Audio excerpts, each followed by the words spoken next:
कलीसियाई तौर पर और इस अपने इलाके की लीडरशिप के तौर पर हम ये बात आप सबको बावर कराना चाहते हैं कि पिछले हफ्ते सोमवार और मंगल की रात हमारी दो बेटियां महम और अनम को दो फैमिलीज में घरों ने मिलकर उनको ज़बरदस्ती इस्लाम कबूल करवाया। बेटी अनम जो है वो 5 साल से घर में काम कर रही थी और बेटी महम जो है वो 2 साल से फैमिली के घर में काम कर रही थी और उन्होंने बेटी अनम को 5 साल तक कुछ नहीं दिया और उन्होंने उसको बिला वजह वैसे ही बगैर मुआवजे के अपने घर में रखा और कहते थे कि इसकी कमेटियाँ डाल रहे हैं, इसकी शादी पर इसको दे देंगे, ये होगा। लेकिन ये बात तो ठीक है कि वो काम करती थी, लेकिन उन्होंने क्या किया है कि सोमवार और मंगल की रात जब उन बेटियों की फूफी और फूफा उसको घर में लेने गए हैं लियाकत और उन्होंने कहा कि आप क्या लेने आए हैं, जिन्होंने तो इस्लाम कबूल कर लिया, ये तो मुसलमान हो गई हैं।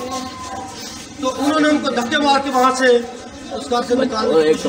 और बेटी महम को रोते हुए उन्होंने कहा कि ये बेटी तो अब इस्लाम कबूल कर चुकी है, आप इसको किधर लेने आए और उसको अंदर जाके ज़बरदस्ती और पुलिस बुलवा कर उन्होंने उसका बयान कराया कि ये मुसलमान। मैं का खादम होने के नाते, इस कलीसिया का पासबान होने के नाते आप सब के बिहाफ पर ये बात करता हूँ, ये मुतालबा करता हूँ कि बेटी महम को और बेटी अनम को फौरी तौर पर उनके बुरसा के हवाले किया जाए। और जिन लोगों ने ये जो आसम है और जो आयशा अजमत है, 2 औरतें हैं और उनके शोहर जो है, जिन खानदानों में यह काम कर रही है, ये डिफेंस का इलाका है, सुपर टाउन जो ये डिफेंस की सड़क के पार है, उसमें उन फैमिलीज में ये काम करती थी। और हमारा ये मुतालबा है,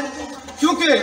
ये जो ज़बरदस्ती इस्लाम कबूल करवाने का ट्रेंड चल गया है कि ज़बरदस्ती आप इस्लाम को कबूल कराएं और उनको अपने मजहब में शामिल करें, और वो ये समझते हैं कि जो लोग ऐसा काम कर रहे हैं वो जन्नत में जाएंगे, वो तो जन्नत में चले जाएंगे, लेकिन हमारी इस तो आबरू खराब करके न जाए, अपने किसी तरीके से जन्नत में जाए। लेकिन हमारी बेटियों को फौरी, हमारा ये मुतालबा है, वज़ीर आज़म से हम ये मुतालबा करते हैं, वज़ीर आला से ये मुतालबा करते हैं, और हम इलाके के सारी जो इंतजामिया है, SP DSP जो पुलिस के एहलकार हैं,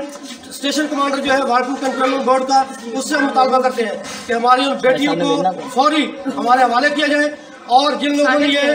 ज्यादती की है, ये जो भेड़िए हैं, ये जो दरिंदे फिरते हैं, इनके खिलाफ कार्रवाई की जाए और इनके खिलाफ FIR काट के इनके खिलाफ अगवा का पर्चा किया जाए और इनको जेलों में डाला जाए, ताकि आने वाले वक्त में हमारी जो इज्जत आबरू है, हमारी बेटियां जो है वो महफूज रह सकें, ताकि हम इस मुल्क में जो अक़लियत के तौर पर जाने जाते हैं, लेकिन हमें तो इससे ज़्यादा और किसी दर्जे में डाल दिया गया है। इसलिए मैं हुकूमत वक्त से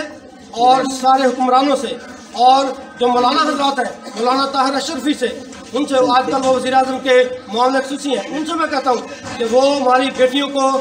जितने भी जल्दी हो सकता है वो फ़ौरन हमारे हवाले करें और उनके खिलाफ कार्रवाई करके हमारी हक नसीब कीजिए, दाद नसीब कीजिए। Thank you.